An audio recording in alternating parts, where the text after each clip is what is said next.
issu d'une culture millénaire. Certains l'appellent l'or liquide, en raison de ses propriétés nutritionnelles élevées. L'huile présente de nombreux bienfaits pour notre santé et est l'un des axes principaux, le fleuron de la diète méditerranéenne.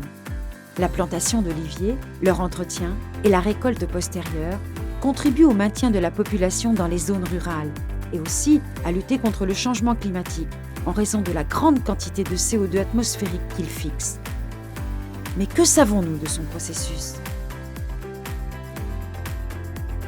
L'olivier est un arbre fruitier généreux qui a une particularité. De son fruit, l'olive, presque tout peut se réutiliser. 20% de l'olive est transformée en huile d'olive. Sur les 80% restants, d'une part, nous avons le noyau, qui est séparé dans le même moulin et utilisé comme combustible durable, remplaçant les combustibles fossiles. L'eau du processus, une fois traitée, est réutilisée pour l'irrigation des oliviers eux-mêmes. D'autre part, nous obtenons la pulpe, la peau et les résidus d'eau de l'olive, qui se transfèrent à des industries extractives de grignons d'olive, d'où s'obtiennent différents produits d'huile de grignon pour la consommation alimentaire, qui représente 1,5% de l'olive, à la biomasse pour l'utilisation des énergies renouvelables et à d'autres produits pour l'industrie pharmaceutique et cosmétique, tels que les phénols.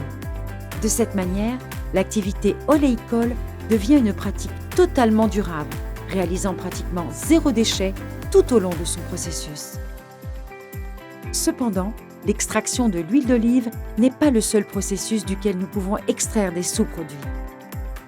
Dans la production d'huile de graines, comme le tournesol, le colza ou les pépins de raisin, nous obtenons également de la farine de graines. En un an, chez Borges International Group, nous pouvons produire jusqu'à 100 000 tonnes de farine. Grâce à sa forte teneur en fibres et en protéines, cette farine sera principalement utilisée pour les produits d'alimentation animale ou la biomasse, entre autres. Les bouteilles en plastique Borges sont plus légères, fabriquées avec 25% de PET recyclé. Celles en verre contiennent jusqu'à 80% de verre recyclé.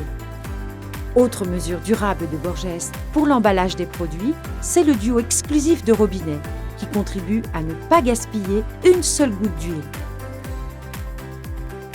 La production de produits alimentaires d'origine végétale, où presque tout est réutilisé, ainsi que l'utilisation d'énergies renouvelables dans leur processus et de matériaux recyclés pour les emballages, en font non seulement un produit sain, mais aussi respectueux de l'environnement. Avec ce modèle circulaire, Borges contribue à la lutte contre le gaspillage alimentaire et la durabilité environnementale.